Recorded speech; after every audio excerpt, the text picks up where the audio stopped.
emergency for the first time in about... This is Jim, and Receiving this message. We are Ken Jennings and John Roderick. We speak to you from our present, which we can only assume is your distant past, the turbulent time that was the early 21st century. Fearing the great cataclysm that will surely befall our civilization, we began this monumental reference of strange and obscure human knowledge. These recordings represent our attempt to compile and preserve wonders and esoterica that would otherwise be lost. So whether you're listening from an advanced civilization or have just reinvented the technology to decrypt our transmissions, this is our legacy to you. This is our time capsule. This is the Omnibus.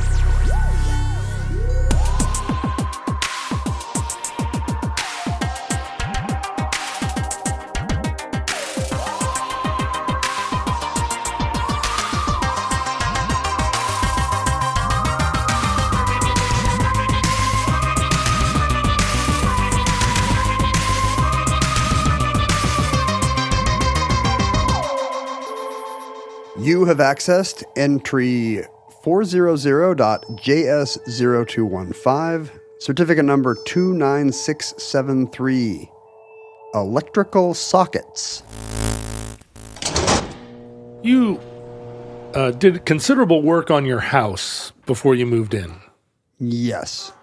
You had a house, you bought a house, but it did not meet your needs. It met most of them. It kept the wind and the rain out of our stuff. Mm-hmm. And did it allow you to cook? Yes and no. I guess there's been extensive electrical work. The house we bought in Seattle, they actually ripped out the kitchen 2 weeks before closing. What? The former owners did? They did. A neighbor ratted on them, and it turned out they had an unpermitted kitchen. Whoa. How did they manage that? I think it was a parking war. The neighbor was like, you know what? I know that their au pair lives with them, and that's not allowed. And he got the city in there, and they were like, yeah, you can't have a kitchen like this in your basement. Is this a neighbor that you still live next to? I think I know who he is, and he's a lovely guy. Oh, and the nice. previous owners were terrible. Like, I think at the time we didn't know this, but when they lawyered up over this particular issue, their own screw up, and sent a nasty gram to us. An offense is a good offense is the best defense or something. But what had you done? Nothing. Well, house. I'd said, we're probably not going to keep our offer the same now that you're taking out rooms of the house like 2 weeks before closing. Sure. And they sent a nasty gram, and that's when I looked them up and I found out that she was the woman selling the house was actually like I think had a Wikipedia entry on her local political scandals. Oh, okay. I think I'm maybe not going to go on the record anymore. Sure. But, Makes perfect But I sense. think if you were in local politics in particular areas of the Pacific Northwest, you would be like, oh, wow, she's a piece of work and avoided jail time. Good for her. So so you closed the house, and then there was a room that when you looked at the house, it was like a nice space. Yes. And now was just a gutted garbage pile. They had re-drywalled it, and yes, and then But you wanted a kitchen there. Yeah, we put in a little kitchenette. And same thing, we have a guy kind of doing some electrical work for us up in the San Juans, and I think he's kind of self-taught. Yeah, you've told me about him. So that's fun. He's also doing plumbing and concrete work and carpentry. He does it all. Yeah. And generally he does it 2 or 3 times. Sure. And that's the San Juan way. They call it Slopez Island. We bought him a level, and that seems to help. Oh, wow. He didn't have one. I'm sure he had one. Seems like a level. It did seem like he maybe had some neurological issue that made him really like things at a 6 to 11 degree angle from true. Yeah, well, he's an artist, and That's right. liked a little asymmetry. This light switch will have better vibes if it's... And did you buy him the level as a Christmas present, or like it's a white elephant gift, like kind of a pointed listen, buddy. But no, I still know nothing about electricity. But I assume it works. When was the original house of that you live in now, when was it built originally? I want to say around 2000. Oh, so fairly recently. Yeah. It was not a bad house, but it was just, it was built to maximize square footage because, the wow factor of an open house. And so it's just unusable space. It was a racquetball court. You'd walk into the main area. No way to furnish it. No way to use it. It has some rooms now. You remember when I was looking for a house, I actually invited you over to check out that house and give me a thumbs up on it. And I ended up not buying it. But you remember it was a cavernous... That place by Angle Lake? Yeah. This giant room that you couldn't have filled. I mean, all I could have filled it with was my thoughts, which would have filled the space. But, eventually they would have come down from the ceiling and been hard to get through. You could have made a planetarium. Yeah, right. I mean, that's basically, the style of the time, right? And I think I maybe, having just had my traumatic experience with a terrible floor plan, I think I tried to dissuade you. You Ken Jennings did. What does that mean? Well, that means you said passive aggressively. Oh yeah. No, I mean, yeah. There were great things about that house. Yeah. I feel like you almost put down an offer. I, in fact, did put down an offer. And then I realized that it also had a gutted bathroom. The main bathroom was not usable, gutted. And the bedrooms were actually like unusably small. The entire footprint of the house was devoted to this one ballroom, basically. It's a basilica, not a residence. And also, the man who had built it died, and his 90-year-old mother was selling the house, and she believed in her son and believed that he had made a work of art. Oh, was he the architect in chief? But in the course of building it, he'd tried to save money. He'd made a wall of windows, but he realized, I think after he'd started building it, that a wall of windows with nice windows, it would be extremely expensive. Yeah, $90,000 of windows. And so what he did was, in place of all the big windows, he just put Lowe's sliding glass doors. So there were vinyl. It's like his first house in The Sims. Yeah. He's like, well, I can afford 12 sliding glass doors. Yeah. I mean, they were $250 sliding glass doors, and he used them as windows across the front of the house. I was like, I don't know. It seems like a lot to fix. So no, I didn't end up going there.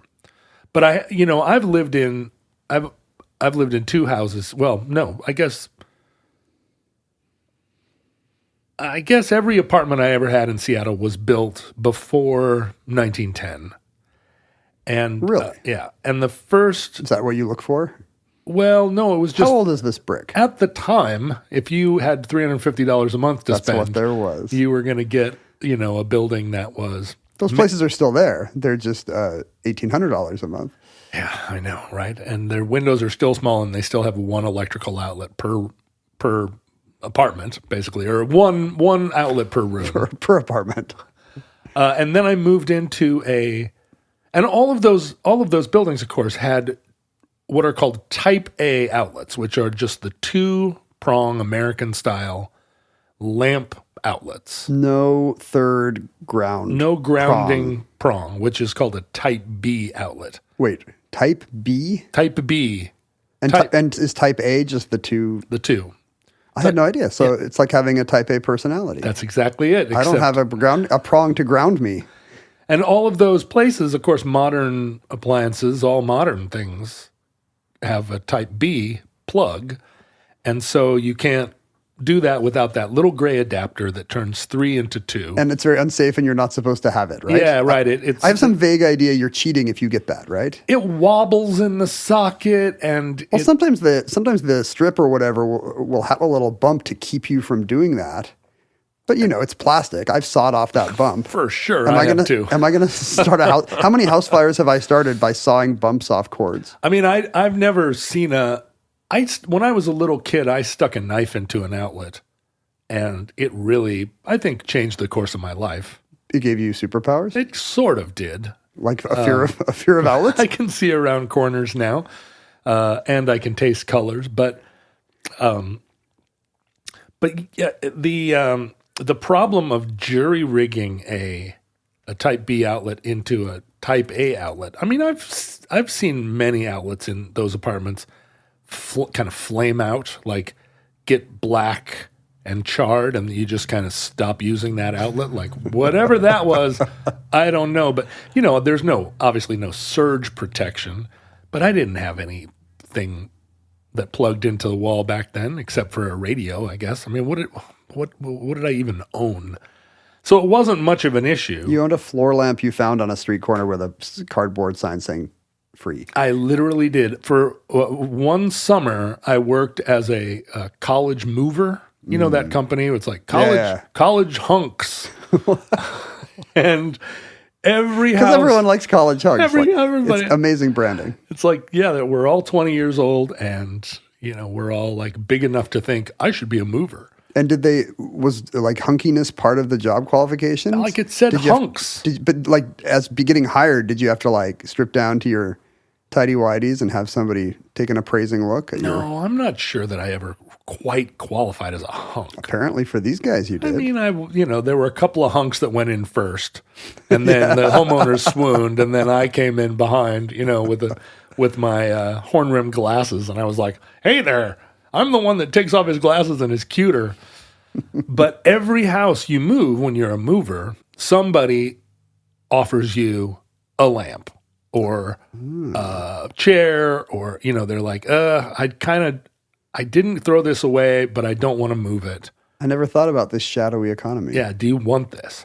And so at the end of every move, you're because I'm sure like professional movers would be like, nope. But college hunks are like, yeah, sure.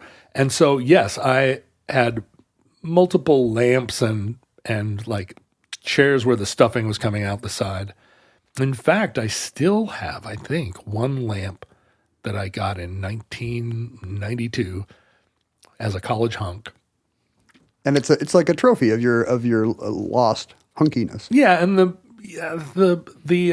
lampshade seems to be made of vellum. I mean, it's really like it's human skin. It looks like an oil lamp that had been converted to electricity in 1904, which was, you know, which fit in everywhere I lived until now. Are you authoritative enough on building codes and science to tell me how bad it is when I use an adapter to get around a grounding prong issue? Like, what am I doing to myself? Well, if you asked Europe, let's do it. Or Europe. Dear Europe. Yes, Ken, we are here. Hello. Comment allez-vous? If you asked the International Electrotechnical Commission, the IETC. They just say IEC because it's European, and electrotechnical is one word. I don't think that's a word we have. It's not, but in France... In Europe, you can go to the Electrotechnicum and get your 2-year degree, probably. That's it. Yeah, I went to Electrotechnicum after Gymnasium. And I think in Germany, it's probably spelled with a K, but exactly. In France, it's spelled with a Q-U. That's exactly it. Technicum. If you ask them, Type A plugs are insanely dangerous, and even Type B plugs, they consider... Like we're just cavemen dangerous. for using this kind of tech. Yeah, because, most international plugs, if you think about a European wall socket, the plug goes into a recessed compartment, whereas ours just sit kind of dangling unstably against the wall. Oh, so it's all just a physical thing? It's gravity and prongs getting bent and stuff getting knocked askew? Yeah, it's not really to do with alternating or direct nothing current. About the current. Oh. It's just that you could dislodge one of our plugs so it was half in, and then if you were an adventurous kid, maybe put a knife on it or in some other way short it. I have to say I've been doing, semi-unsafe things in not very nice apartments for a big part of my life with plugs, and that has never happened to me. See, that's the thing. It all seems like it's kind of fine. Every time you eat a sandwich that's been sitting out on the counter for longer than 8 hours, you take your life into your own hands. Well, I would never do that. Well, that's the thing. You wouldn't. But some of us, forget to put things away. And then it's not like you're going to throw it away. It's a perfectly good roast beef sandwich. Those little recesses are hard because when you're in Europe and you're trying to convert, you have to have something that will, it's got to go into there, but your thing still has to fit into the recess once you're, you know how this works. Yeah, there's no good way. We were in the UK this summer and went with some friends and some friends of friends. We were hiking in Yorkshire, and on the very first day in the hotel, it developed that I think Mindy and I were the only people there who had brought the right adapters. Oh, So of course you did. No one else had electricity. Did they also have bags of adapters and just not the right one? Yeah, some people had brought because in England it's not the continental ones. Right. England has these for some reason. Yes, they do. Well, I don't know what they're thinking, but and those are harder to adapt even still because you have a larger male part to. Yeah, we call that the male part. Yeah, or the penis. I mean, we usually call it the male part in our ad reads about freezing sperm. Yeah, or lately my ad reads about freezing sperm. Do we have to do one of those today? I might be on one. It's entirely possible. The UK uses a Type G outlet. Theirs is so crazy, like they're starting to run out of letters. Yeah. So, no, this is like when Hurricane Xerxes comes or whatever. Yeah, and Type G is not what is used in Europe. The European one is a Type F. So Type F is the two prongs. But they're round. And the Type G is the one where it looks like an upside down face that's not very happy. Yeah, it's like two vertical prongs, but then a horizontal prong. I assume that's the grounding thing. It's the other way. It's two horizontal prongs and one vertical prong.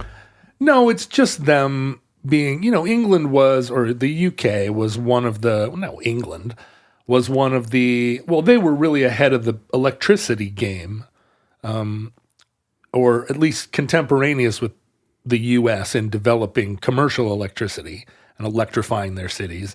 And actually, they were the first place that had an electrical plug, like a in-home plug, although they couldn't. They should be Type A then, not Type G. Well, they couldn't standardize. There were a great many years where there weren't a ton of appliances. If you think about appliances, they're really a 20th century invention, and the first appliance was a toaster or a... Yeah, when we talked about push buttons, I remember it turned out there's decades where people just had a doorbell or something. And well, of course I have electricity now, and I use this button to summon Winston. Yeah, ding dong. And that's all they had.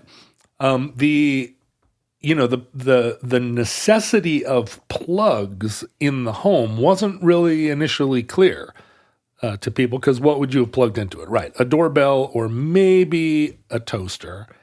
So although the UK kind of preceded the US in having the first plug, those plugs weren't widely adopted, and there wasn't really a use case for them for the first 20 years of electricity.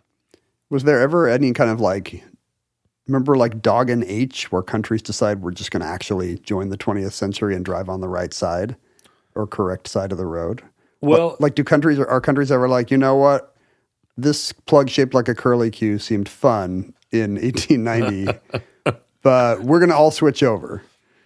I guess it would be hard because there's millions of appliances. Yeah, that's the thing. And in a lot of the world, up until the mid-century after World War II, there weren't a lot of appliances. Even, in Europe, whatever appliances one might have had. You had to drop coins in every hour to make your heater and your telly work. I mean, they were present in Germany and France, but probably not in Slovakia. But initially, and there are some moments that we'll discuss where there was the potential of a more standardized sort of electricity universe. France did form the Electrotechnical Commission, right, as a way of trying to standardize, agree upon. It seems like a huge failure that there's a dozen or more different plug configurations. It does. There are 15 different. Some would say 17 different types So of it gets plugs to around the world. it gets to O or Q conceivably. It does, and in fact, Type O plugs are only used in Thailand. Yeah, you don't want to plug your, for example, your laptop into that. No, you don't. It's a typo. And Type J plugs are only used in Liechtenstein and Switzerland. So there's a lot of, even more than... You said Liechtenstein first for comic effect. I love Liechtenstein. It's I love to say it because I really I lean into the Stein. Liechtenstein. And also, I've been to Liechtenstein. You've been on the Strasses. I have, and I've worn a baseball hat that says Liechtenstein for many years because it's like, ha, ha, ha, ha. That's right, fools. Is there a national team? Have you been to Liechtenstein? No, it's just one where it says Liechtenstein in rainbow letters. I got it at a gas station. But even there, it says Licht hyphen in Stein. Oh, it can't fit on one line. It can't all fit on one line. Make Liechtenstein great again. And I was so charmed by it that I don't know what. Having visited Liechtenstein 2 times in my life, it has become part of my identity. And the hyphen. With the hyphen. Yeah.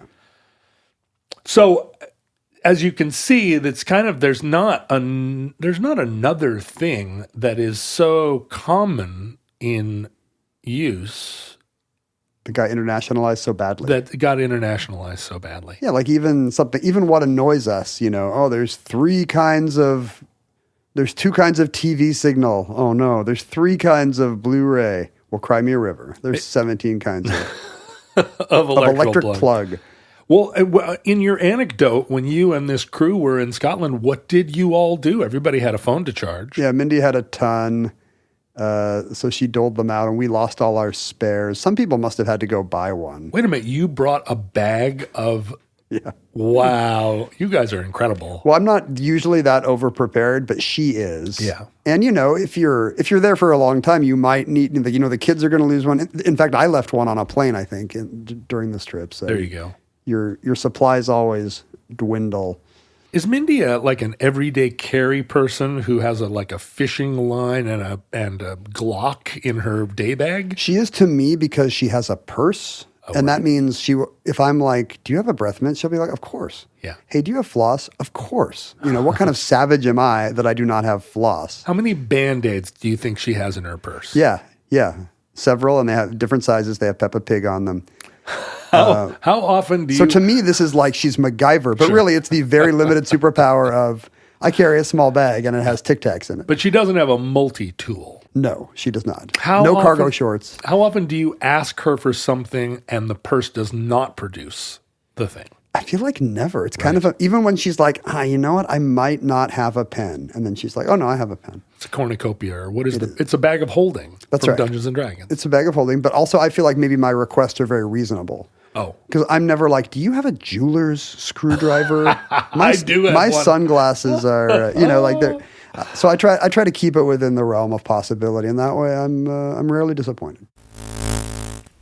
Shall we pause for just a moment and salute America's #1 meal kit? I would. Why not? I would like to. Why not? I mean, they're -- they've earned it. Isn't today the Meal Kit holiday? Meal Kit Day, yeah. Thanks to in 1938, Congress passed Meal Kit Day, and this year it's HelloFresh. Congratulations, HelloFresh! Hey, HelloFresh, the #1, top of the charts, and they deserve it with their farm fresh, pre-portioned ingredients. Wouldn't you agree? Ken, I'm going to just come clean and say that we have been subscribing to HelloFresh here in this household since before the pandemic, and we eat 3 meals a week. As a family. I thought you were going to say 3 meals a day. We eat 3 meals I a day. opened the door and there's one toaster strudel sitting on my porch. We actually had to hire somebody just to cook our HelloFreshes. That's how much. No, we do. We cook HelloFreshes. There's a second box and you open it up and a chef pops up with a toque. Hello, chef. Bonjour, Jean.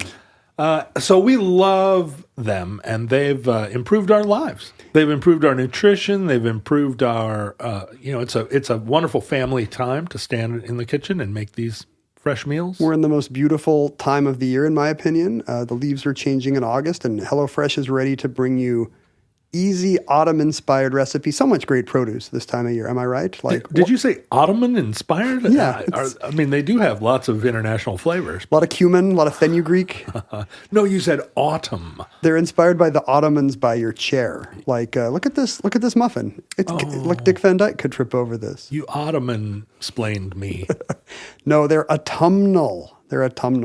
And yeah, as you imply, it's nothing could be easier than making a HelloFresh meal because they've already measured everything and all the proteins, all the veggies, all the sauces, spices, everything shows up in your box and you just have to throw it together. What we love about it is that you can choose between like 50 recipes a week what you want to get in your inbox. It's like a restaurant where you would have to order days in advance. Like you sit down at your table and get a menu and you order and then you leave and then you come back on Thursday and you're like, what did I order? This looks good. But if you're like us and you're like, you know what? We're vegetarians now. You can switch over to an all vegetarian menu. And then like 2 weeks later, you can go, what were we thinking? We're keto. And then you can switch over. You know, it's like very versatile. They have special menus like Fit and Wholesome, Quick and Easy. They don't have Quick and Wholesome and Fit and Easy yet, but you have to choose. The thing is you get them and then you can mix and match. I put the Fit and Wholesome and the Quick and Easy together and I made Wholesome, quick and easy. I made Cold Fusion. We both have eaten and enjoyed HelloFresh, and we want others to experience the same light in our lives that we have felt. So here's what you do.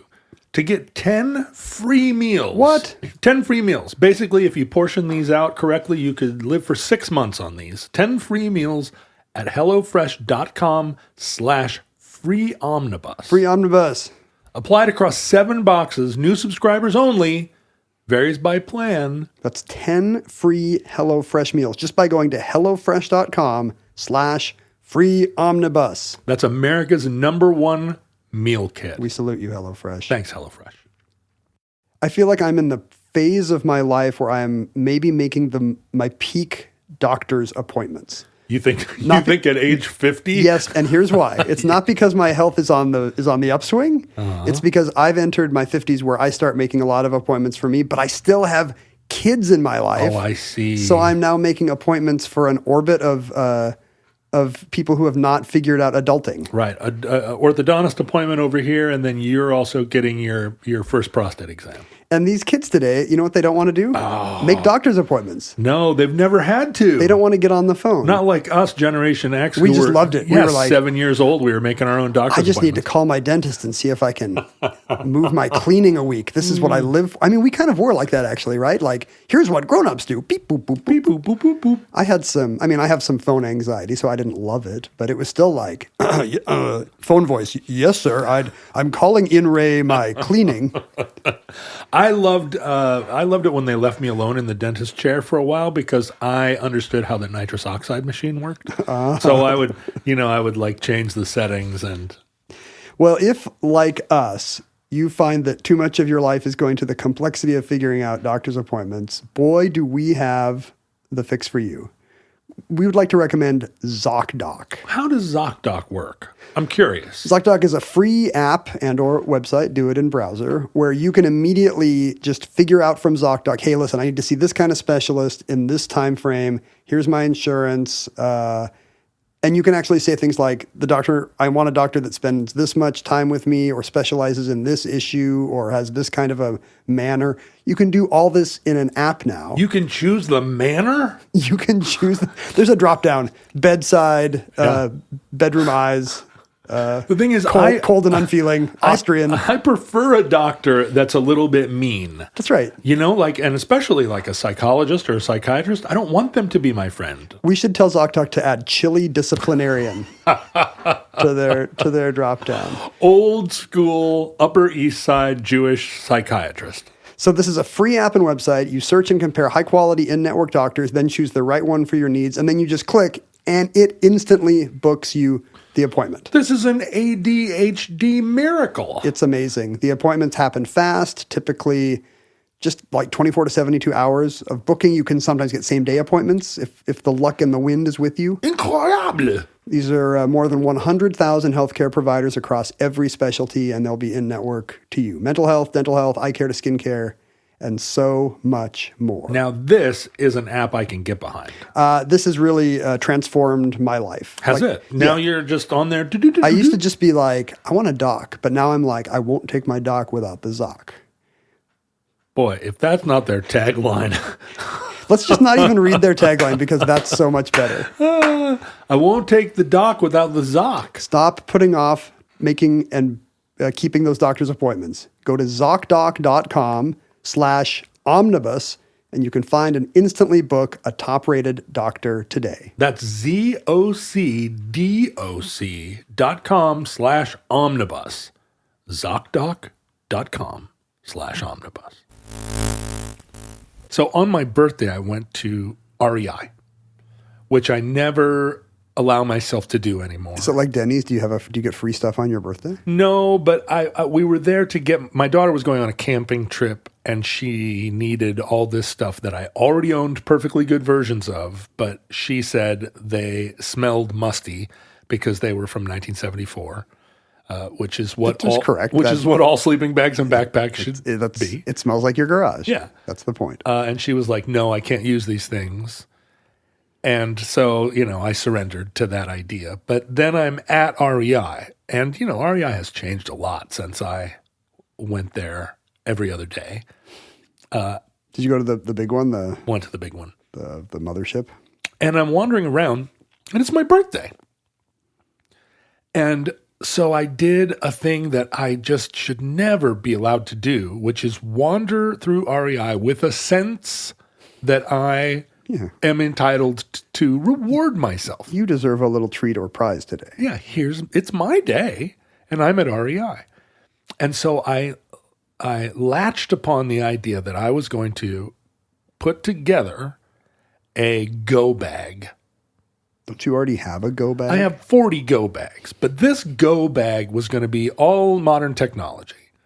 And so I found a little, honestly, I swear to you, Ken, a fanny pack, but a technologically advanced fanny pack. Fanny pack of holding. That does not look like a little leather fanny pack that you would wear to the gym. It looks like a utility belt, like your the Caped Crusader. Yeah, this is a thing. This is a thing that when it all goes sideways, when the big one happens and everybody's trying to eat each other's bones, I'm going to snap this on and you probably already had it on. You probably have slept with it on. You were ready. I was ready, and I'm ready. When we passed through the tail of the comet and everybody grew a second head. That's right. And I can climb a tree with this thing. Anyway, I'm walking around and I'm like, oh, okay, water filter. But I need a small water filter because it needs to fit in my fanny pack. And I bought a backpack that reduces down to the size of what? Smaller than, Are you Ant-Man? What is this? It's what is this size? Like a tungsten light bulb. Yeah. But it's a full backpack, and I put the backpack in the fanny pack. And Whoa, you're reversing. Well, this is the thing. Reversing the pack hierarchy. Because sometimes you need a backpack if you find a store of food or. So you need to pull out that little one and expose it to argon or PIM particles or whatever. Exactly, and like a blanket, an emergency blanket, and a rain poncho, and of course 3 or 4 knives and flashlights and telescopes and compasses. And I'm walking around this REI and I'm just like, holy gods, I'm spending what seems to be a dumb amount of money on a thing that is going to live in the glove compartment and never once get deployed. Hopefully. Because, that's right. But you got to be prepared. God willing. You got to be prepared. And the thing is, Ken, there was nothing in that fanny pack that plugged into anything. Of course. You can't count on a power grid. That's the thing. That's the first thing that's going down. Everything. And there you can buy things that are like, solar powered cell phone charger. But no, all that stuff's going right in the drink. I'm gonna build shelters out of pine boughs. This type of talk really makes my daughter uncomfortable. You're planning on an analog apocalypse. That's my plan. But the 20th and 21st centuries have been characterized, Ken, by electricity and electrifying everything. It's pretty great. Yeah, it's nice. You can read after sundown. in the United States, I know you're familiar with the voltage wars or the electricity wars, and I think most of our listeners, even though they are, sentient plankton, they also have heard the story that's commonly told as Nikola Tesla against Thomas Edison, with the idea being that these two geniuses were waging a public war against one another. Or maybe that Tesla's the genius, Edison's the entrepreneur who beats him with capitalism, with the worst technology. Right, and that's not really the complete story. The proponent of alternating current, which is Tesla's innovation, was actually George Westinghouse. Right. And the enemy of Westinghouse was not really Thomas Edison, although he benefited from the war. But is that true? I always think of it as Edison Westinghouse. No, it was. I saw that Benedict Cumberbatch movie. No, I didn't. It was a New York electrical engineer who was in public employ named Harold Brown, who was really he's one of these guys that just decided that this was going to be his crusade. And Edison did fund him and eventually did make, publicly sort of conspire with him and, in fact, fund his efforts and, quietly make him the advocate of direct current. He was the anti-AC guy. Harold Brown, and I'm sure I haven't seen the Benedict Cumberbatch movie about it, but it's much better to tell the story where Edison is this guy and is he the bad guy? Yeah, is this guy. Right, but it's really Harold Brown that was in the newspapers, and because he was, arguably a public servant, it seemed like he had an altruistic. When he's electrocuting elephants or whatever, he's doing it for the public good and the utility. That's right, and he's the guy that publicly electrocuted multiple dogs. Oh, that was him. Yeah, with alternating current. I think that's very funny because, doesn't that just mean it's really good electricity? Hey, this electricity will kill a dog. Yeah, that's kind of what I want when I mean, no offense to the dog, but when I'm turning on my blender, that's the kind of power I need. Well, and the advantage or the disadvantage of direct current is that you cannot transmitting at long distances. It just sloughs off so much of its power, whereas alternating current retains its voltage over distance. So it scales better. Yeah, and if if you have a power plant in a centralized location and you're sending power all over, it's clear that DC is just leaking power on the ground. But what was happening was alternating current was in the power lines, and people were getting electrocuted. Linemen were touching the wrong wire, and there was one case where a lineman was up in the wires, and actually some wires had shorted, so he touched a wire that he thought was a low voltage wire, and it went from his arm through his boots and killed him almost instantly. But he then, if you can think about The Godfather, those scenes where the power lines, there's 60 power lines in old New York, right, or more up in these. So this lineman fell into a tangle of power lines and just was suspended there, being basically like a bug zapper. Yeah, on fire. Ugh. And it happened in downtown New York, very close to City Hall. So there were 100 spectators who stood there and just watched him dangling there on fire, continuing to electrocute. And a lot of them were Tammany Hall aldermen and stuff who. So you just think my handyman with his level problems, he'd probably be dead 30 times over.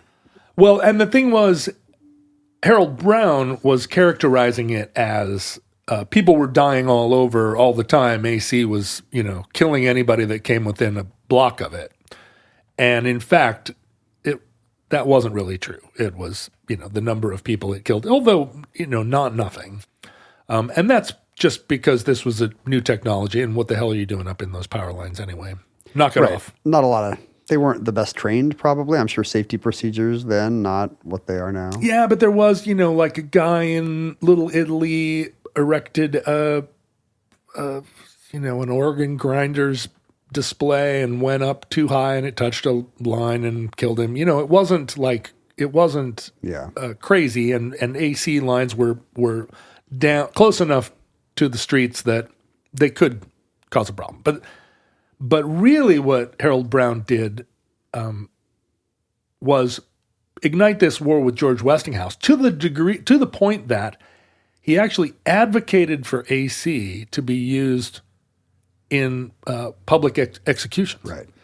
So just for no other reason than to have it associated in the public's mind with human electrocution, right? And actually, because what happened was it got tied up or tangled in what was a public debate about the death penalty. Oh, there was a live thing about capital punishment at the time. Is this more humane to electrocute? Is it less humane? And a lot of people said, hey, you've electrocuted like a lot of dogs, but people are bigger than dogs. That's one thing I know about people. And so they are Harold Brown was like, dogs. watch me electrocute some horses. And then, the famous elephant. But there was a time when Harold Brown and Edison, kind of surreptitiously, were sort of pushing for, because the word electrocution didn't exist. Oh, really? They were... is it Electra plus execute? Yeah. And Edison had all these other sort of portmanteaus of like... It's a weird thing to make a cutesy portmanteau about. Like, we don't really do that today with like plane crashes or anything. Right. And Edison was like, well, let's call it Voltmort. Or these other, kind of like... Voltmort? Voltmort. He's a Harry Potter character? But Brown wanted it to be called being Westinghoused. Oh, boy. Oh, we Westinghoused that guy. If you could do that, if you can redefine your opponent, pretty hot. That's great. But anyway, even though I've just recapped it for 15 minutes, I think there have been a lot of movies and television shows about that. And if you're curious about the electricity wars, just go outside with find an elephant. I'm sure there's an episode of The Dollop or 2 or 5. What stuff you should know, and you all subscribe to those too. Longer, less lazy version of this. But so Edison was the one who developed the screw-in light bulb that we all still use to this day. He was sitting in his lab. There probably were screw-in fittings already, right? Pipes, maybe? Well, pipes, and he actually modeled it on the lid of a can of course. There were mason jars. Yeah, he had some can of latex or whatever, or paste, and he was like, oh, that's a good idea. And so he developed this screw-in light bulb, which, astonishingly, that design is still sort of globally in use. That's the one thing that more or less is standardized. That's even better than having a little circular recess. Light bulbs do not fall out. No, they don't. In fact, sometimes they get stuck in enough that you end up, the glass break, the globe breaks, and then you can't get it out. Have you ever done the thing with the potato? What's the thing with the potato? Some like household hint. Like we had a globe break and I could not get the thing out. You're using needle nose pliers, but you're like, the light's off, right? But like there's a thing where if you push a potato into the shards, oh, I see. You actually create some traction with something you can twist. God, I wonder if the potato can be used in multiple applications like that. Like, oh, well, that's broken and you can't but get a potato on What if the interface was a potato? Wow. Unfortunately, I don't keep potatoes around the house. If the shifter knob of your car falls off? Oh, it's true. Like, this is a real problem for you. Maybe there's a turnip alternative for you, like, the equivalent of gluten-free bread for a anti-potato wipe. It hasn't occurred to me that you could carve a potato into a lot of things. If your rear view mirror broke off, you could take a hand mirror, carve a potato so that it held the hand mirror, and then stick the potato onto the broken rear view mirror. That's what they do in Irish cars to this day. I realized at some point around the house you could really build a lot of things with Lego. Like Yeah, right. if you need something exactly that size to fit in exactly that crevice, just make it out of Lego. Make it out of Lego and then spackle it with toothpaste. I have a router that's hidden by a little Lego thing because I still don't have a better idea. I guess if I had a 3D printer, I would not need potatoes and Legos anymore, but I don't. So I'm still all analog. Good man. All potatoes all the time. Good man. I haven't noticed that going around your house, how many potatoes are in. Well, potatoes not a long-term solution, of course. They shrivel I see. and they will change in size, especially if you've carved things out of them. Right. Do you remember as a kid making potato stamps? Well, no, I didn't keep a potato around even then. Yeah, but did you opt out of this activity? You were like the kid that won't say the Pledge of Allegiance when they do potato stamps in art class? basically. Like, no, I need to go to the nurse's office. No, I was always buying stamps that said void at the thrift store when, my mom You had real forced me to be stamps. there. So I did. I had stamps that said check canceled and old Notary Public stamps. Notary Public stamps have dates on them. They're not supposed to sell them, right? Well, but one, I'd find them from they're expired. 1957. And so Everyone knows if you stamp it, that's not the right stamp. Right. And so I had a whole, this really outs me as the type of person I am, but I did as a child have multiple Notary Public stamps. I now have one of those library stamps where the rotating dials give you the date. Do you have those? No. You should have one of these. They're very I don't fun. correspond anymore. Well, I don't use it for anything. I don't know why I have it. I have yet to think of a use case, but I'm so happy that I have it. Right. I could check out books. God, you just described like 40% of the things I own. I'm going to be a librarian after the apocalypse. You're going to be living in the woods skinning things. Well, and I'm sure that in telling that story about the electricity wars, that many of our futurelings that are descendants from elephants and lame horses are more horrified even than we are. Right. Like electricity should have been banned the second anybody was like, well, it can take out a horse. Well, and this is kind of one of those I Am Legend stories where it's like this, these guys mean a different thing, particularly if you're a lame horse I don't know if we use the word lame anymore. Yo, do they use the word lame for horses? That's a good question. I think, but I'm not in the farrier trade. I have a book. This just happened to me. I have a children's book about Greek mythology that's going to get a new edition, and it's been 5 years. And, my daughter loves that book, by the way. oh, that's nice. Quotes it to me all the time, and I'm like, you know what? I hear plenty of him. Shut up. Well, apparently, I get notes back from the publisher, and this book is now problematic. Because I say that Zeus and Hermes visited an old couple. And the note is like, no, they visited an elderly couple. Oh. Or, Zeus throws Hephaestus off of Olympus and cripples him. And they're like, no, he does not cripple him. I don't know what he does. But we cannot say. He differently ables him. Yeah, I guess. Well, I think I changed it to permanently injured. Yeah, okay. But the idea that these Bronze Age stories are not conforming with every moray of 2024 seems like it would be obvious, but it has led to some complications. Well, I don't know if you recall, but I spent a lot of time in Christopher Frizzell's book club, and we did read some books from ancient Greece, and the number of arguments that happened in the book club about those stories, because those stories are cruel and gross. And often both. Well, that's the thing. Like somebody's like, hey, you can't say this about Zeus being a womanizer. And I'm like, I don't know what the intent of this is. Are we just going to leave it out entirely? Is that the dream? Or does that whitewash Zeus? Yeah. And we need to be not hashtag not all menning Zeus. I mean, he turns himself into a white bull and Right. does bad things, but also, And I'm writing a children's book, so I'm trying to elide some of the bestiality and consent issues. but what do you do about Hera turning everybody into bees? Like, there's a lot of bad things that happen. In fact, every story in Greek mythology is bad. Bad people do bad things. They're gods, and they do terrible things. And in fact, Zeus uses electricity.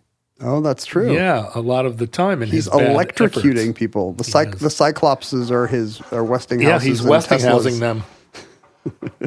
them. So Edison's light bulb screw, as you can imagine, was not the only invention. A lot of different people tried to get into the light bulb Game. screw game. It would be funny if we think that Edison's most famous invention is the light bulb screw. like a thing goes off above his head, but it's just the little screw at the bottom. Ding! Ding! I've got it. It's just the screw. But there were other guys. Thomas, let's see, Reginald Fessender. Fessender? Fessender. Is this a Fletch character? He's Fessenhessenwerfer server. Reginald Fessender created the bi-pin connector that we still see in fluorescent lights. Oh, you turn it in and then you twist it? Or yeah, it's kind twist? of. Or originally, it just kind of stuck in, and then it had the twist. Yeah, lock. now you put the two things in a locks when you twist it. But there were a lot of other competing designs, and this is when the real capitalism part of the story happens. Edison and his arch competitors, the Thomas Houston Company, both ganged up on Westinghouse to try and get the DC. And the thing about the DC-AC thing is gradually DC lost. Edison lost that war. All of our high-tension power lines, electricity is all transmitted this way. But he delayed it for a couple decades by... But there were some cities in the United States that continued to use DC power into the modern era. Really? Like there were Is that why it's called Washington, D.C.?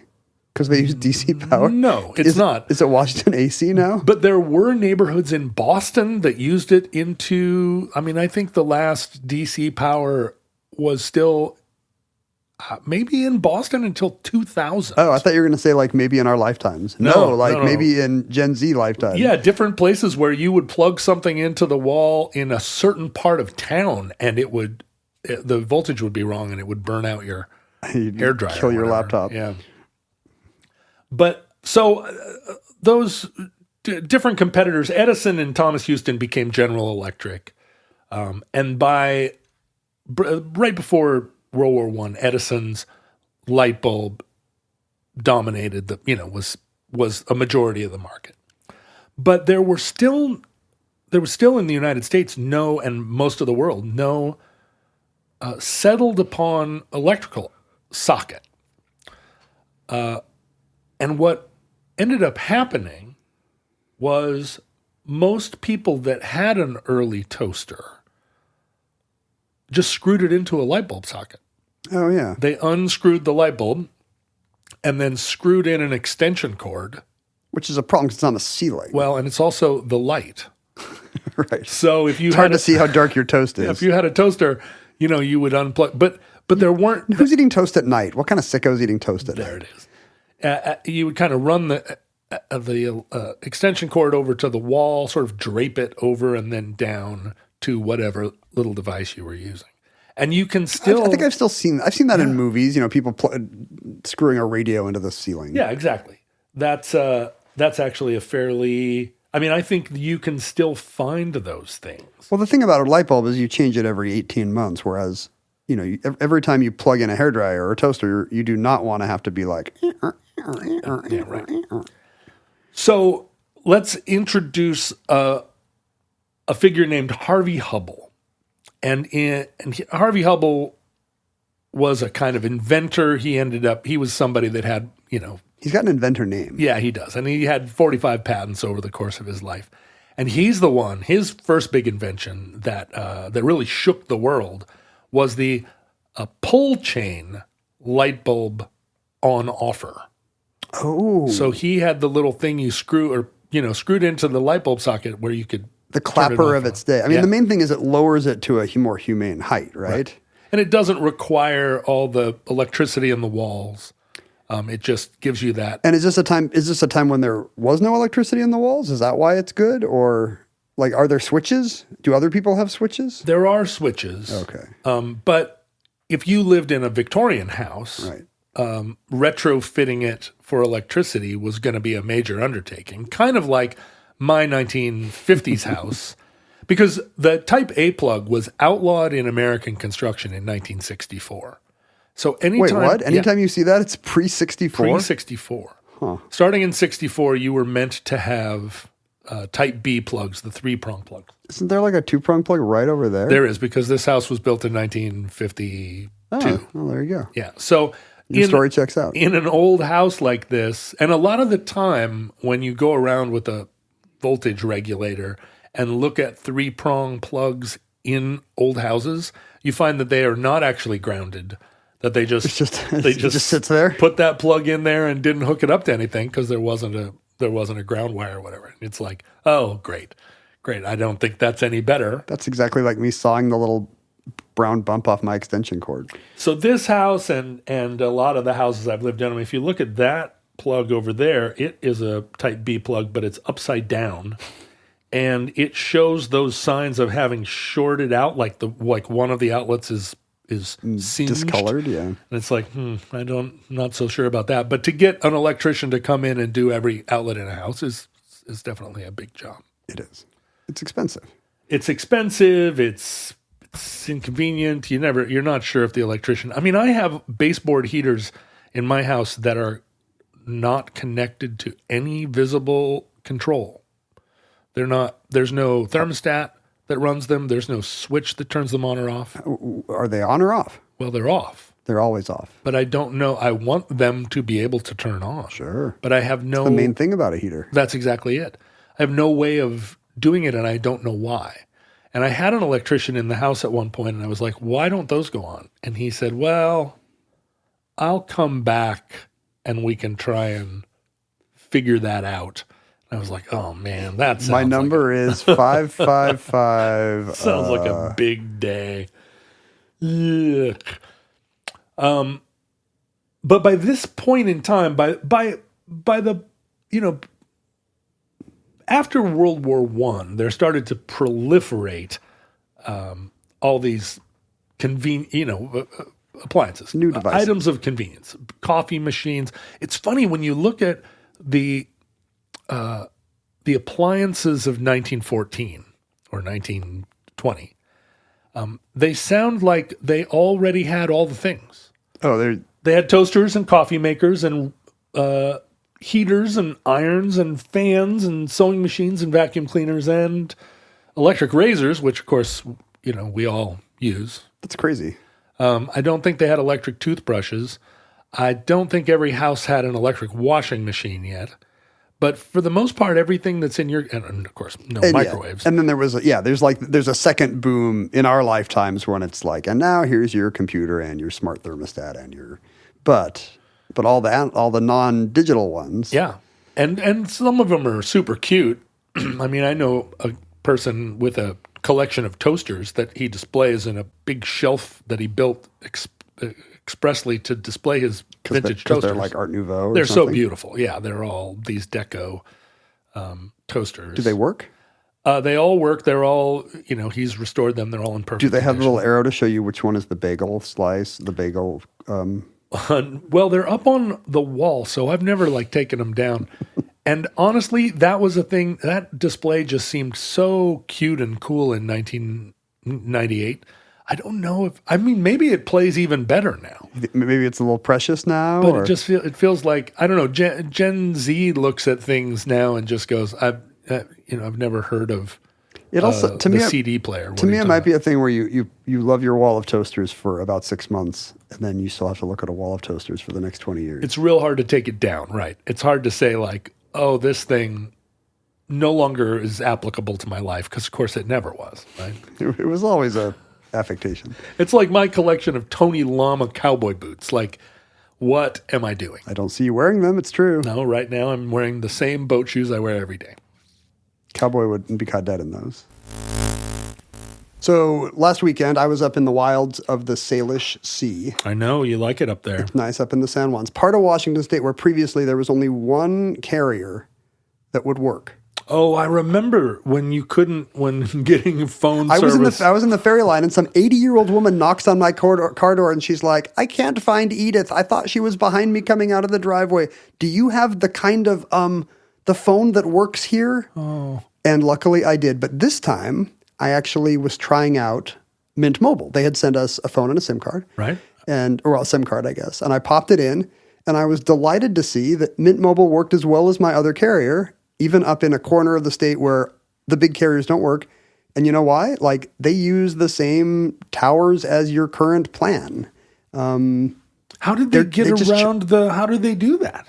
it's just Canadian Ryan Reynolds magic. I don't know. That's wonderful. But the amazing thing for customers is it is magic. Like you're no longer overpaying for that stuff. You can get rid of your overpriced wireless plan, switch to Mint Mobile, and like from what I can tell, have coverage that's just as good or better. And it's like an order of magnitude cheaper. It is. They have plans starting at $15 a month. That's all. Every plan has high-speed data, unlimited talk, unlimited text. It's the largest 5G network in the country. You could keep your own phone and keep your own phone number. That's what I did. They just sent me a SIM card, and I was ready to go in 30 seconds. That's brilliant. It's great. And if you're not doing it yet, don't you want John to describe you as brilliant? Wouldn't that make your day? I love being described as brilliant, and it happens all too infrequently. But you just described people who switched to Mint Mobile as brilliant, and so you're kind of sharing the wealth with our listeners right now. I think that it's the nicest thing you can say to somebody. You know, it's like you don't want to stand next to a friend that's too handsome, and I make the mistake of standing next to you. Because I'm so handsome. Yeah, well, and then people are like, oh, hey, you guys are brilliant. And it's like, you don't mean me. No, I think they do. I talk too slowly to be brilliant. I think they're like, these people hang out together. The brilliance must just multiply. Well, so if I want our listeners to be considered brilliant, how do I get them into a Mint Mobile 3-month premium wireless service? We have this special new customer offer, and it's just $15 a month. That's so good. Go to mintmobile.com/omnibus. mintmobile.com/omnibus. Cut your wireless bill to $15 a month at mintmobile.com/omnibus. There's a $45 upfront payment required, equivalent to $15 a month. New customers on first 3-month plan only. Speeds slower above 40 gigabytes on unlimited plan. Additional taxes, fees, and restrictions apply. See Mint Mobile for details. I think the thing that most people are curious about coming from the United States is why we use 110 volts or 115 volts for home electronics, and most of the rest of the world seems to use 220 or 240 volts. My kid who burned out a Nintendo at one point because he didn't plug it into an adapter in Europe is probably wondering.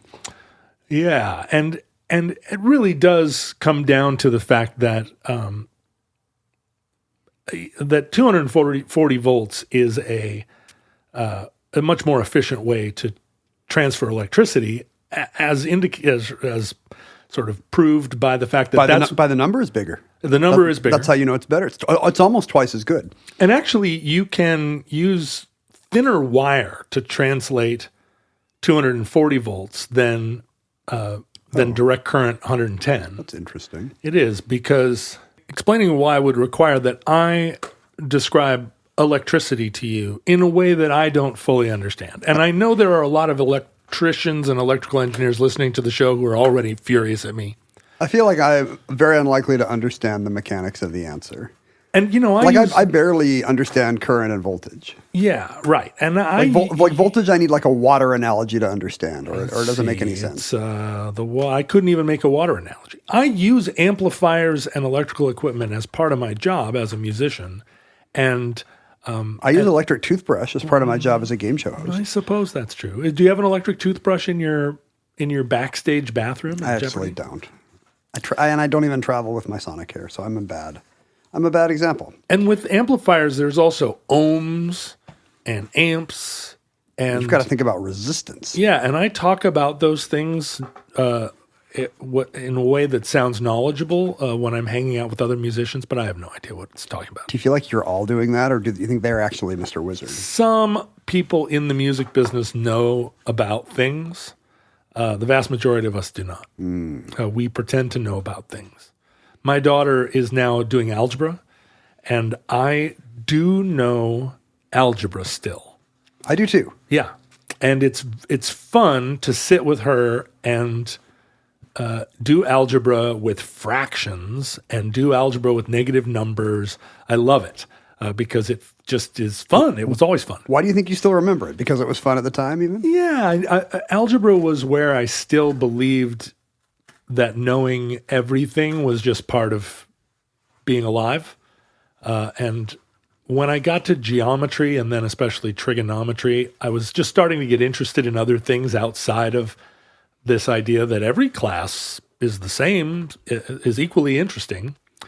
And also, I didn't want to memorize proofs. I think it was that. Yeah. I think they use geometry to teach kids proofs. So what could be the most intuitive and fun math class becomes the grind, the logic exercise. It was a major drag, geometry.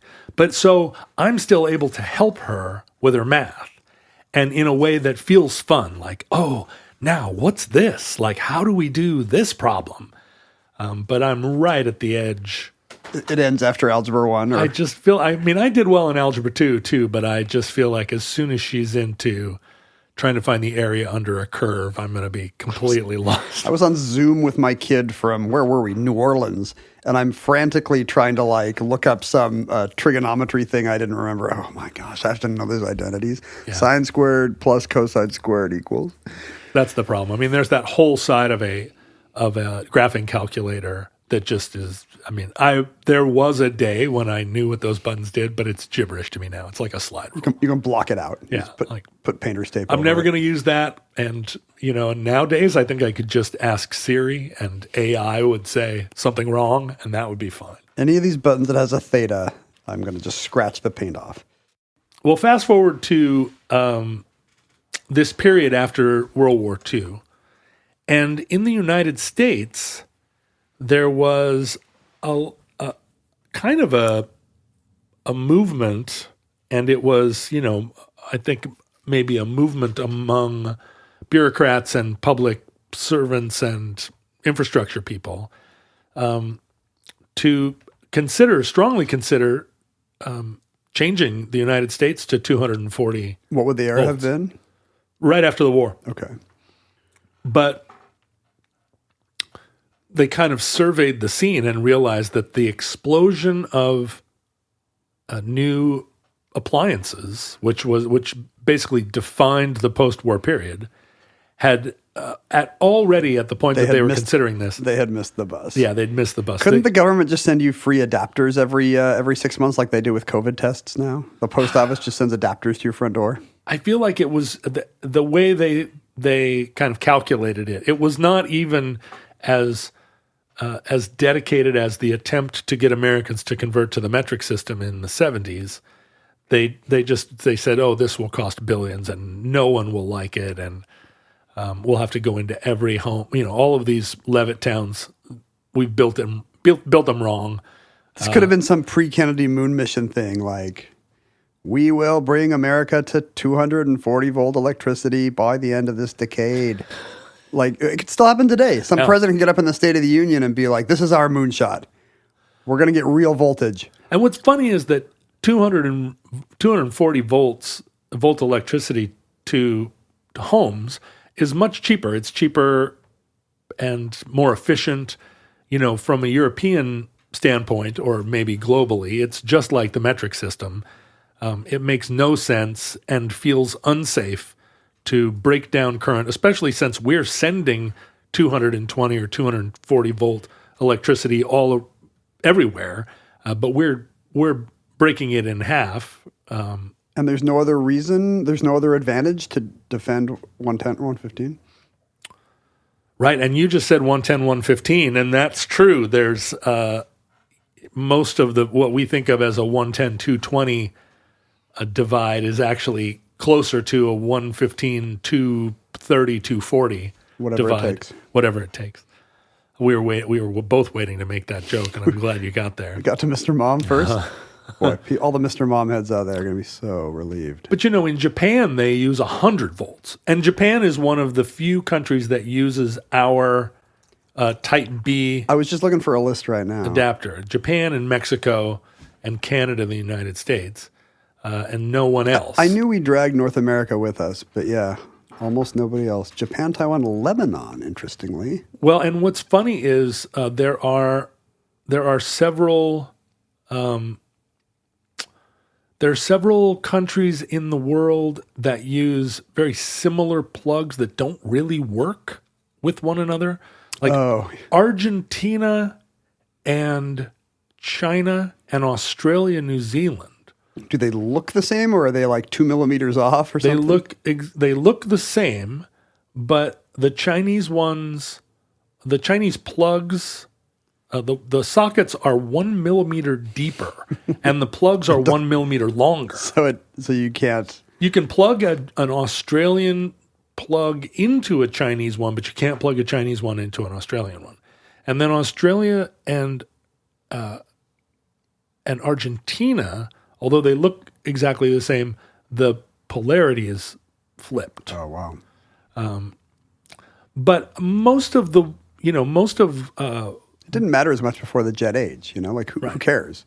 Yeah, 1 person in 100 is eventually going to get on a boat to France. And it's kind of a trail of colonialism in a lot of the world. The French system was adopted by, So it's in West Africa. yeah, and all of the sort of French territories, and then the British system you can find in a lot of former United Kingdom territories, but not all. Despite all of their differences, Israel and Palestine, in both sides of Palestine, use the same electrical system, type H, and no one else uses it. So they're at least united in type H plugs. The H for Abrahamic peoples. Yeah, exactly. Denmark and Greenland use, a shared type K. So Denmark and the rest of Scandinavia do not have the same plug? No, I'm afraid not. Jeez. I know. See, and that's why everyone in Scandinavia hates the Danes, except the Danes. That can't be why. It's, that and there are, I guess, a lot of other reasons. Yeah, I was in Denmark. Luckily, Type K will accept Type C plugs.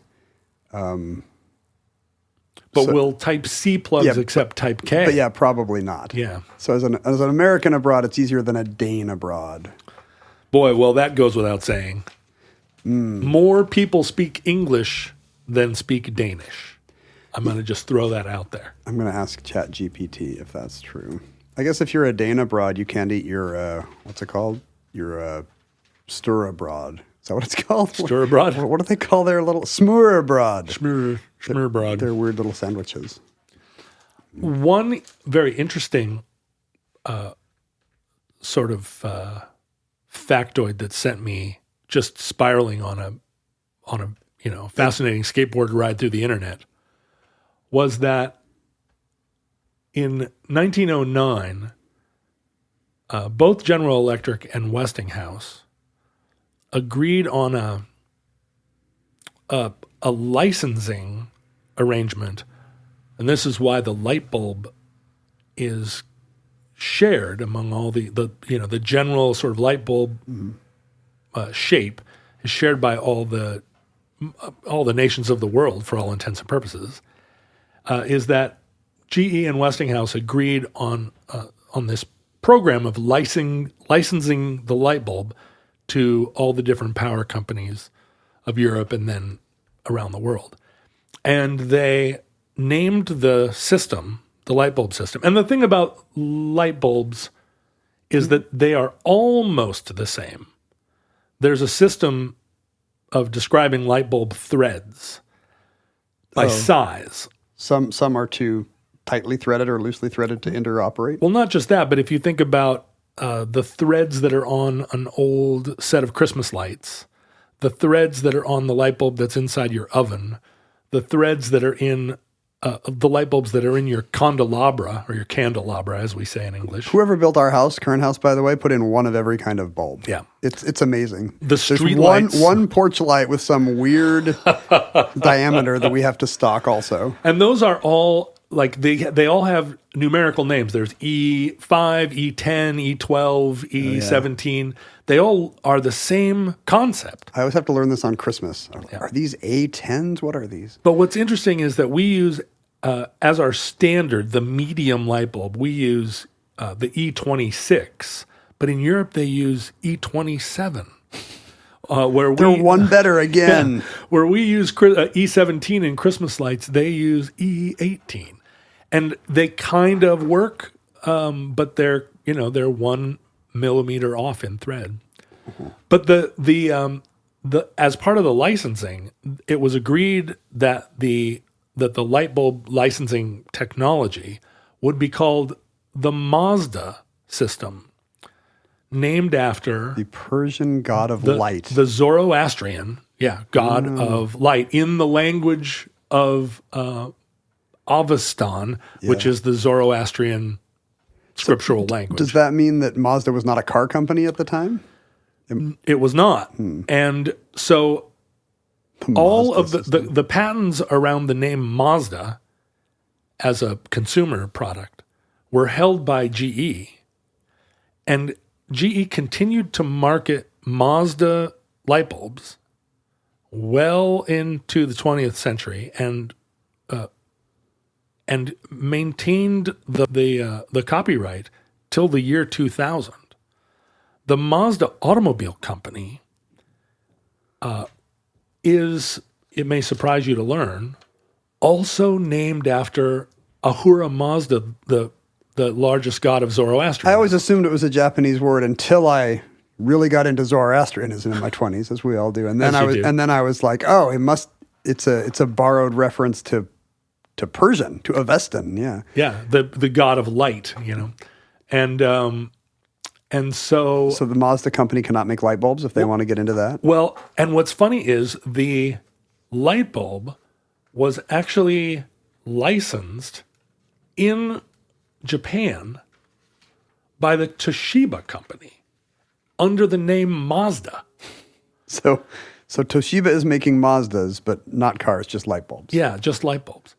And the copyright for most of the 20th century for to the word Mazda was shared by GE and Mazda. And I guess shared because it's hard to copyright the name of the Zoroastrian god. Yeah, he might smite you for taking his name in vain for commercial purposes. And that concludes electrical sockets. Entry 400.JS0215, certificate number 29673 in the omnibus. If you have electricity in your time, you can check and see what remains of our information network called the Internet. We were on social media as at Omnibus Project, at Ken Jennings, at John Roderick. I think I'm going to get on Instagram. What? But I keep putting it off. What are you doing? I got a book to promote next year. I could cross promote with Jeopardy. I don't know. What do you think is the best? You're already there. I know you're lurking. Yeah, so I think maybe I would just create a different account that's just like professionalized me. Oh, are you going to fight somebody for the Ken Jennings Instagram account? Because I'm sure somebody has. There is a defunct Ken Jennings account. How do you? Because you have corporate power. Yeah, you can at this point, Sony. I can have Sony to call Toshiba, to call Mazda, to call Facebook, to call Meta. Yeah, well, so maybe I can take that back, seize the means of Instagram production. Good luck. But so what you're describing is an Instagram account that's boring. That is exactly right. You're not going to do one where you're like, look, Mindy had this in her purse. But I need you to follow it. Because that's where my publisher is going to be like, hey, this is how you're going to promote your book, right? Right. Why isn't Roderick following you? John Roderick, the superstar of Threads. But I think I would put up like, hey, look, this garbage can in the bathroom looks like a funny face. I could do that. I see. We all see funny signs, right? Yeah, that's right. You could be like, oh, this light bulb broke, but look at me with a potato. There People you would go. be like, Ken Jennings. I'll save that for TikTok. My potato handyman. If you have a social media Instagram account, will you if I hashtag you, will you collaborate with me and then throw my posts about like my upcoming shows and stuff into your feed? No, absolutely not. Damn it! I'm trying to build an empire here, John. I know. No, maybe. I don't know. You won't. Let's be honest. We'll do some polling. We'll do some polling on your name and see if I'm allowed to do that. You'll have the 7 vice presidents in pinstripe suits of Sony that follow you around everywhere. I've got we don't think so. Somebody's got like an easel and a baton, and he's pointing to a slide that says "Bean Dad." Boo! We were at the Omnibus Project at gmail.com. You could send us physical items through the U.S. mail. It came on their famous trucks. And it's going to come on the new trucks. Newly electrified trucks, right? Isn't that exciting? Don't you feel good about those trucks? I've seen pictures. I have yet to see one in the wild. What I hear is that postal employees really like the new trucks. Oh, that's nice. Yeah, I thought because you want to keep those guys happy. They're a little edgy. I know. Well, and I feel like there was quite a bit of talk about like, oh, the postal people are going to hate these trucks, and so it's exciting that they're like, no, actually, we like the trucks. As I pulled up to your house today, there was a mail truck out front, and I was like, what an auspicious omen, a mail truck in front of Omnibus. And then I realized mail trucks literally stop in front of every address in America once a day. That's their main thing. It is not like seeing a double rainbow to see a mail truck in front of Omnibus. What time of day do you get your mail? Ooh, it's changed so much that it's gotten so late that I don't know if I'm getting today's mail or yesterday's. Oh, yeah. Like, it might be that I go out in the morning and I'm like, the mail came early. But what I'm really seeing is yesterday's mail from when it came at 7:30. Yeah. We'll never know. I mean, maybe I'll put up a camera. My mail also has gotten later and later. And now when it arrives, it seems like it's like a big event. Because I don't know if you have this, but I subscribe to the Postal Service. The rock group? Well, no. Yes, but no. The Postal Service actually will send you an email with photographs of the mail that's arriving. I saw somebody who did that. Yeah, and so I have. But everybody I know who does that gets annoyed. Like, more pictures of my mail. Well, because unsubscribe. The mail is like Valpak, like 5% discount on a new washing machine, and like Safeway coupons. Thank you for showing me this fundraising email from the Democratic Party. Speaking of mail, Tom from Utah sent us some old NASA stickers, mission and patch stickers. Really? Although it's not clear what these missions are. It's a picture of the space shuttle doing something in 1997. And it says... The space shuttle did things in 1997. You can't say it didn't. And this must be the list of the crew. Tanner, Bloomfield, Jet, Garno, and Noriega. They just all sound like law firms. Well, can you imagine being an astronaut whose last name is Jet? That's pretty cool. But there's also Horowitzes, like not everybody's a space ranger at NASA. So they're sticker versions of the patch. But also they kind of are these 90s ones are kind of very graphic design is my passion. Like, look at this. USA America. Ooh, and this one's cool because it was apparently an international mission. So it's got the astronauts' names, including Mark Kelly, it looks like. And then down below, it's got Cyrillic names for the ones who are... that's nice. Who were cosmonauts. That was probably the point in time when the Russians needed us more than we needed them to get to space. Remember when they were like, our empire dissolved and we had some cosmonauts in space. Now we don't have access to Russia. We just have Russian-controlled billionaires. Yeah, and to run the space program. As far as I understand from having my daughter's mother partner be in internet security, the Russians are still handling web security for a lot of Russian companies, not just Ukrainians that run tech companies in San Francisco, but actual Russian companies still doing a lot of that stuff. For medium-sized American companies? Yeah, I'm afraid so. Oh, what could go wrong? Yeah, it's a little weird out there. Tom also sent us, looks like a product he makes. They are cool little notebooks that are kind of game themed. Okay. I'm with you so far. On this one, on every page of the notebook, you can play some kind of dungeon game. Well, let me see those. I mean, I noticed you didn't give me the stickers about NASA. I'm going to take pictures of them in a second and put them on Patreon. Show me these little things. This book isn't a notebook, it's a game book. Well, this one seems more like a to-do task, but it's gamified in that you write down your tasks and then you roll a die, which could be the pencil. Look, pencils are six-sided. I've never thought of it. Is this a thing? Look, you could roll this pencil, and I just rolled a 6. What? Have you ever seen this cylindrical dice technology? I have never seen that. It's pretty good. I've never thought of that. There are several pages of instructions. So you roll your pencil to pick which task, and then you roll a pencil to pick your duration, and it's for people who are not motivated at anything except for their D&D campaigns. You know what's great is that I don't. And here's a golf version. I don't let my kid have a smartphone, and she's always complaining. And I think what will be great is if I hand her these little notebooks and go, but look. This is what we used to do before we had smartphones. Yeah, you can play Dungeons and Dragons on a notebook. I did used to bring little stuff like this on. My parents would buy us this before a long car trip or a plane, and we'd have some weird little game book that we would try to figure out. My brother loved that. But you still plugged your toaster into the light socket. I never liked that you couldn't read after sunset in a car, because they didn't have the little... Oh, right. Old cars did not have the little lights that don't annoy the driver. God, my kid puts those lights on and then forgets that they're on. And then you have to jump your car. It's just like, God, you have one job. A listener whose name starts with A. Let me see if I can find the envelope.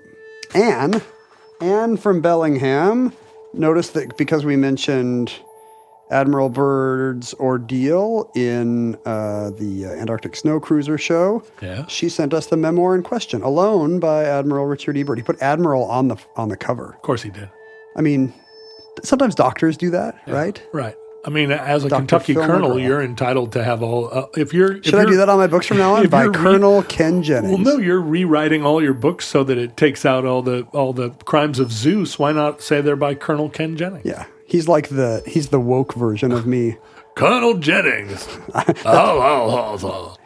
then we got a couple postcards. This is everyone's favorite segment of the show is when the Center for Land Use Interpretation sends us their latest. They're going to have an exhibit on. We love them. Explorations into the art of detection. So next time you're on Venice Boulevard going through Culver City, please check out free admission to the Center for Land Use Interpretation. You've been to their center. I have driven by and I've never been in. Oh. I should go. Yeah. I'm like a few blocks away. It's a head trip. Many times a month. Yeah, that's right. You're right by there. And let's see. Nil, is that a name? Nil from Atlanta. Nils is. At some point we talked about how our post office moved, so our zip code had changed and we've been doing it wrong. Yeah. P.O. Box 55744, Shoreline, Washington, 981... Who knows? It's no longer 55? 98155. Well, he said, I'm going to send you 3 postcards, one for 98133, one for 98144, and one for 98155. Smart. I think 3 and 5 were the options. So this is the one of a farmer playing the saxophone to a cow, that famous bucolic scene. I don't remember that. Okay. Is that famous? I don't think so.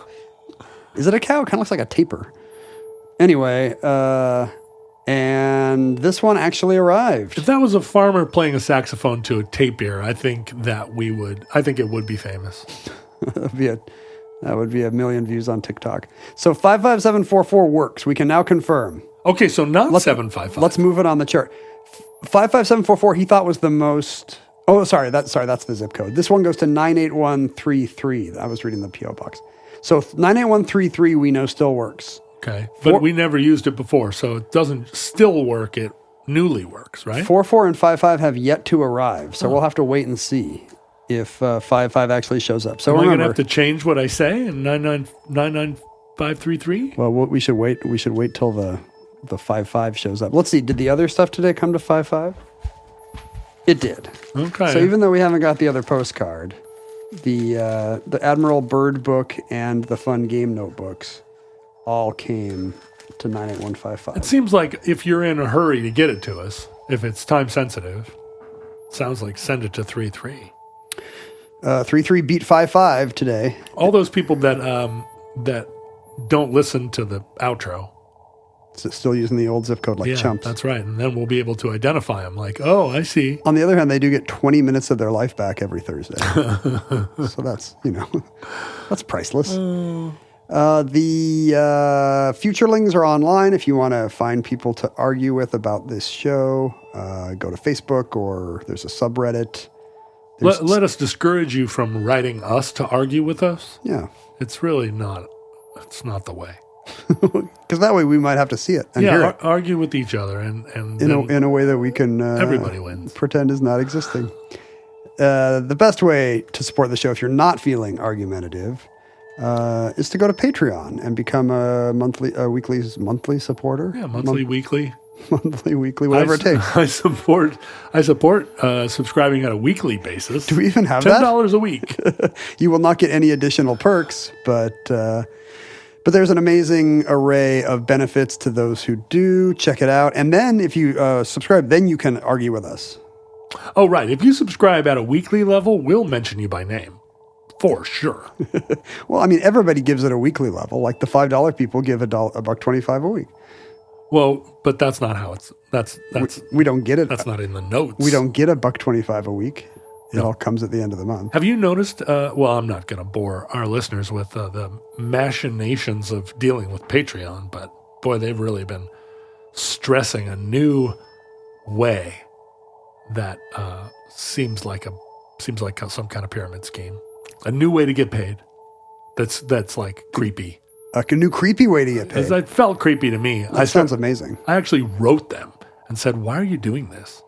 And I got an email back from a very nice woman who was like, "Wow, thank you for asking that question. It's really, I'm going to really take that back to our team." And I was like, it was really a simple question. Like, why are you doing this? And she was like, well, the advantages are, and then just said the things that were in the 17 emails that they'd sent. And I was like, I've already read the emails. I don't see the advantage. You don't get cash anymore. You get Patreon company script, which you can use to spend when you support other Patreons. Yeah, or in the Patreon store. Get Patreon merch. Don't go to the Patreon store on your birthday. You'll want one of everything. Every cargo short that says Patreon on the butt. Futurelings, from our vantage point in your distant past, we have no idea how long our civilization survived. We hope and pray that the catastrophe we fear may never come. But if the worst comes soon, this recording, like all our recordings, may have been our final word. But if Providence allows, we wish you many goods and cheese, and hope to be back with you soon for another entry in the Omnibus.